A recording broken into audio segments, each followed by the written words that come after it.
Hello, hello, everybody. Greetings and welcome today. My name is Maureen Bittner. I'm the Director of Publications and Marketing for HEAV. We're allowed to say HEAV now. You don't see me often. I'm usually behind the scenes, but I'm excited to be out here today for two reasons. One is it's Giving Tuesday, and the other is the person that I get to introduce. Giving Tuesday, you've heard it before, and I'm going to say it again. This is a major component of our annual fundraising. It's so important to HEAV, and that part is true. Everyone has said that, and that is true. We're members and donor supported in a big way, and without you and without your financial support, we really can't get done what we do. So that part is absolutely why we have Giving Tuesday. But to me, Giving Tuesday is more than just fundraising. It looks like a one-day event. Obviously, we have our ups and downs over the course of the day, but it takes our team several months to pull it all together, from the donor matches, the ambassadors, the outreach partners, the volunteers, the posting, the messaging, all the stories, all that has to be pulled together. And our team works together tirelessly, sometimes sleeplessly, to get that done for you. And the neat part about that is the team and relationship building that goes on while we're pulling that together. That is our heart. That's our mission. And that's what HEAV has been doing for 43 years. And so if you are able to give today, we would truly appreciate your support. We have incredible needs, as has been discussed by Anne and Callie and Sherry and all those who have gone before. So I'm not going to go over all of that again. I want to talk about reason number 2 that I'm excited to be here. And if you're a parent with a special needs child, you are rejoicing with me. We know from our own internal focus group that we estimate 60% of our homeschoolers are parenting at least one child with a special need. Now, granted, that's very limited research, but my big takeaway from that is that if you are homeschooling a child with special needs, you are not alone. There are a lot of us who have walked that path and continue to walk that path. And that's why we're glad to introduce our next guest, Coralie Griffith, and to welcome her on board as our special needs coordinator. Coralie is homeschooled for 14 years, and with, you probably guessed, 2 children that were then diagnosed with special needs. Now, back in those days, there weren't a lot of resources available. So Coralie resorted to modifying, improvising her own strategy, kind of making do with what she had, and successfully homeschooled her children to graduation. Now, when she was done homeschooling, and there is life after homeschooling, moms out there who are in the midst of it, Coralie went back to college, earned her degree and her teaching license, and taught in the public school for 20 years.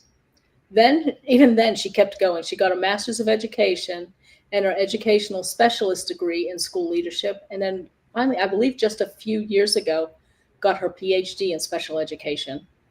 And through all of that, you've probably met her because she worked with HEAV. She volunteered at the convention as a special needs coordinator, guiding many people along the way.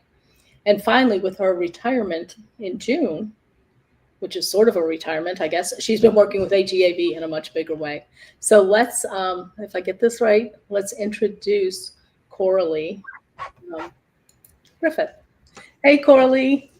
Hi, Maureen. Thank you. That was a lovely introduction. Oh, you're welcome. Is this what retirement looks like, honestly?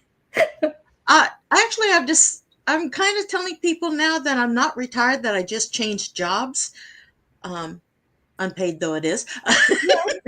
Yeah, but it's so valuable. But so it's valuable. I love it. I can be tired and grouchy and worn out and depressed, and if I sit down and talk to somebody about homeschooling, by the time I'm done, I'm up and I'm positive, I'm energized. I just love it. So it's my drug of choice. So, but and even when I started, he was there for us then, and the things that he has been able to change for us. Just to give an idea, when I was homeschooling back in the 80s and 90s, we didn't have the 23rd percentile. We had to meet the 50th percentile on standardized testing. And there was no probationary thing. There was no, if you didn't get things in on time, that you could do something later type of deals. So he has been making progress for us for over 40 years. And it's wonderful what's come with it and how far homeschooling has advanced. One thing I just want everyone to know is I had no degrees when I homeschooled my children. I'd taken a couple of college classes, but that was it. Nothing and nothing in education. So you don't need to have a degree to homeschool your special needs child. I needed to have a degree because I was teaching in the public school and I had some of this and some of that and some of the other thing as far as needs were concerned. So I needed to know how to deal with everybody across the board. As a parent, you already know your child better than any teacher is ever going to know your child. And all you need is to have the support, which HEAV does, to help you homeschool successfully. Also, too, it does not matter how challenging your child's academic struggles or social or emotional struggles are. You can homeschool them successfully. And I firmly believe that your child will be much more successful as an adult if you homeschool than if they go through public school. I saw that with my own children. I've seen that repeatedly with students that I've worked with their parents over the past 30 years or so. So those are definite things. So moving on with this, first thing is I often get asked about, is there something different in the law for special needs? It's kind of a good news, bad news type of deal. There is no differentiation in the homeschool law between a child who's academically typical and a child who has academic challenges. But with that being said, you don't have any stigma attached to your homeschool by being identified as special needs or whatever. So just like before, you still do your notice of intent at the beginning of the school year or whenever you start homeschooling after August 15th. And you still have to provide proof of adequate educational progress by the following, double match, yay! Okay. And then you have to provide your proof of educational progress by the end of the school year, turn it in by August 1st. So if you have a child who has academic challenges, test anxiety, sometimes younger children just don't test well. And then for those children, you have the option under the law of doing an evaluation. Make sure to check the HEAV website. There's a list of people there who do evaluations and tutor. So some of the people only do one or the other, either do evaluations or tutor, some do both. But you have a list there on the website. And basically, there's 3 types of evaluations you can get done. You can get one done with a norm standardized test like the Woodcock-Johnson or the Wechsler Individual Achievement Test. These are those big normed tests that the public schools use to determine if a child qualifies for an IEP or not. So you have those, but they can measure academic achievement during the year. A second form is the evaluator would do some work with the child, have them do some math problems, either do or bring a written sample of a paragraph or an essay, depending on the child's age level, and then either read or answer some questions about reading about a reading selection, those type of things. And then the third form is called a portfolio evaluation. Portfolio evaluations are particularly good for students who, the minute you say test, they kind of like freak out because they don't have to. Students who don't do well dealing with a stranger or dealing with unusual places or different circumstances, or some children, today they'll do it, tomorrow maybe not so much. And for all of these students, a portfolio evaluation is a good option because it's work collected through the year, just like any other portfolio, like an art portfolio or a music portfolio or a work portfolio. You put selections of the students' work through the year. And this works even for students who are considerably below grade level. The thing with your evaluator is I recommend, if you're going to do an evaluation, by this time of the year, you should have found your evaluator. If you haven't, you're going to want to get on it as soon as you can, because evaluators look for different things. So one, you want to make sure that the evaluator, what the evaluator is going to want from you. Also, depending on your child's challenges, you want to make sure that the evaluator is comfortable with your child. Some evaluators are comfortable working with children with attention deficit or with learning disabilities or very mild on the autism spectrum.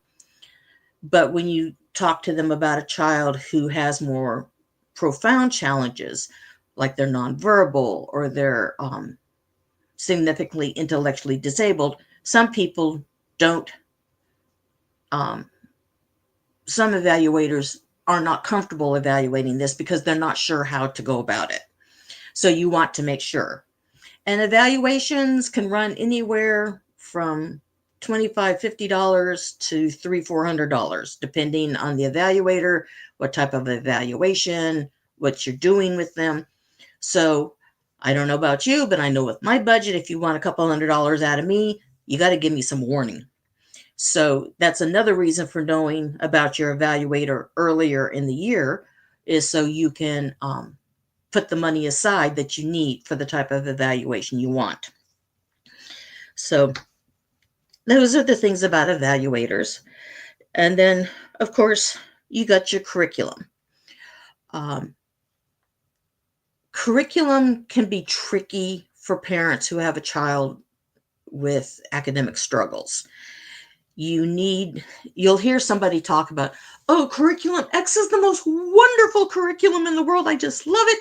You really need to get on it. And the problem is, curriculum X is great for their child because their child might be a more typical student who's good at reading and memorization and writing. But if your child is challenged like my sons were in reading and writing, a curriculum that expects a large amount of reading, writing, and memorization is exhausting, to say the least. It can be extremely overwhelming for both the parent and the child.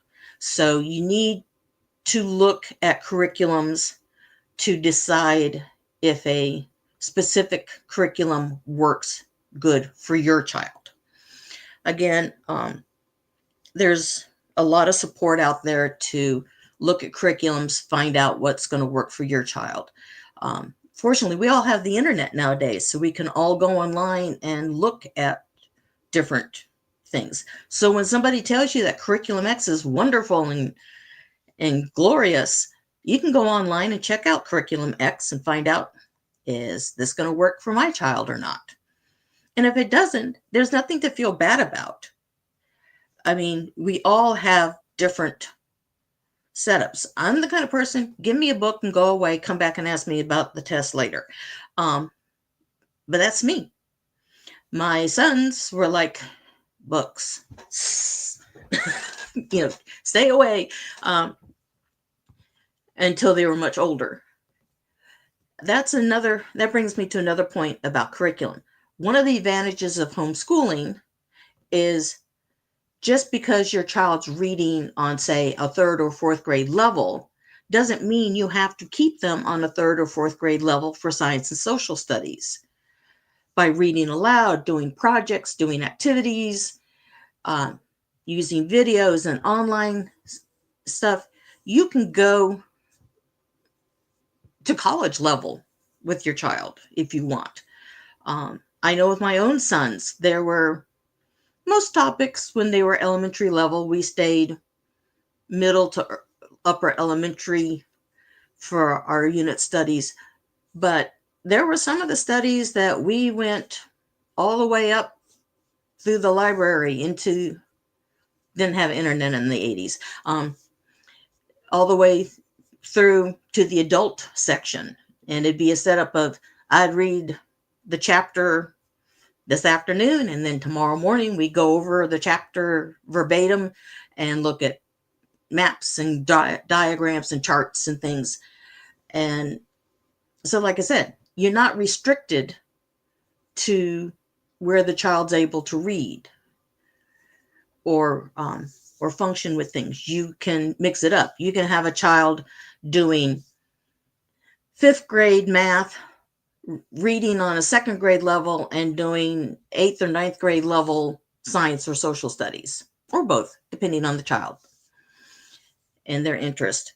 So one thing you're probably going to not do well with if you have a child with special needs, particularly if they got definite academic challenges, is what we used to call school in a box, where you use the traditional curriculums like a Becca, Bob Jones. These are wonderful curriculums. The problem is they were created initially for private schools. So one, they tend to be more advanced than public schools, and they tend to move very quickly. Though if you have a child who's already struggling, that particularly if you've taken them out of public school and they've been struggling in public school, obviously this is not a curriculum that's going to work well for them because they're already behind on it from day one when you pick it up, because of the curriculum normally being advanced to begin with. So that's one reason why you might not. And then also too, like I said, okay, if you want to get in touch with me, I got a question that's popped up. The best way to get in touch with me is specialneeds@heav.org. So it's very simple. Special needs, little @ symbol, heav.org. Okay, and they just put it up for us so you can see it. So this is the best way to contact me. And if you would like, when you contact me, if you would like to have a phone call, it helps if you give me an idea of a good time of day to reach you. Like, our mornings better, afternoons, evenings, simply because otherwise we start playing phone tag. So, but yeah, send me an email. I get lots of them. I enjoy those. Okay, then so some of the ideas you can use at when you're working with your children is, if you have there's a lot of ways to modify curriculum and change things around.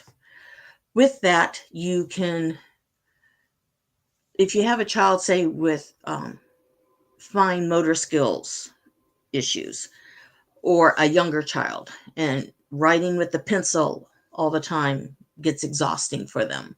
My hand hurts, mommy. You can do some other things. For example, one of my favorite things to do was I went to Dollar Tree, got a paintbrush. Now, we're not talking about, paint by number paintbrush. We're talking about paint the fence paintbrush. So you want like an inch and a half paintbrush and a bucket of water. And then you find your driveway or your sidewalk, and your child can use that paintbrush and nice big letters where they're using the large muscles instead of the fine motor muscles. That's one way of doing it. Of course, there's always sidewalk chalk, but in some neighborhoods that's frowned upon. So, you can use the other. Another thing you can do is what I call it is a sandbox. And basically how you make your sandbox is you need to get like a 9x13 cake pan. You're going to want a lid. So when you get one, get it with a lid. It can be a cheap pan, Dollar Tree, Dollar General, go someplace. And there in that cake pan, you can either put some play sand or you can put some coarse kosher salt, sea salt type thing. And then your child can just take their finger and write in it. Besides coarse salt, you could use really coarse ground cornmeal, those little bead things that some of the kids play with, anything that's sensory, but it makes a nice sensory setup. And then you can put the lid on it to keep it and keep the sand, salt, beads from going all over the house, which Legos always do. Okay, so we only have a few minutes left on the double match. So if you haven't donated yet, please hop in there and light up a city or county for us. And while we still got the double match happening, because whatever you donate, the other donors are going to be matching it. So that's a really great thing. Alrighty. So that's just kind of a quick talk about homeschooling special needs. Like I said, HEAV is there for you. We're willing, we're willing and happy to give you support and give you information, give you ideas. And like they say, email me at specialneeds@heav.org. And I can help you with your setup. If anybody has questions, please send them in and I'll be happy to answer them I think I got about 8 minutes left. Okay. And then,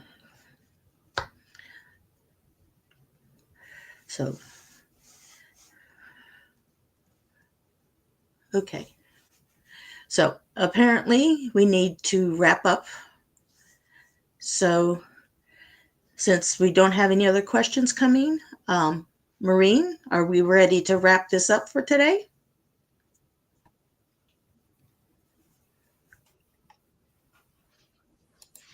I'm sorry, I was back in the green room. Yes, we are. Coralie, thank you so much for what you've done. You're welcome. It'll be a huge help. And again, we have, just a couple minutes left on this double match challenge. Everything you give right now will go twice as far. So please, if you haven't given, please give whatever you can to HEAV. The link is in the comments. It's also been flashed up on the screen.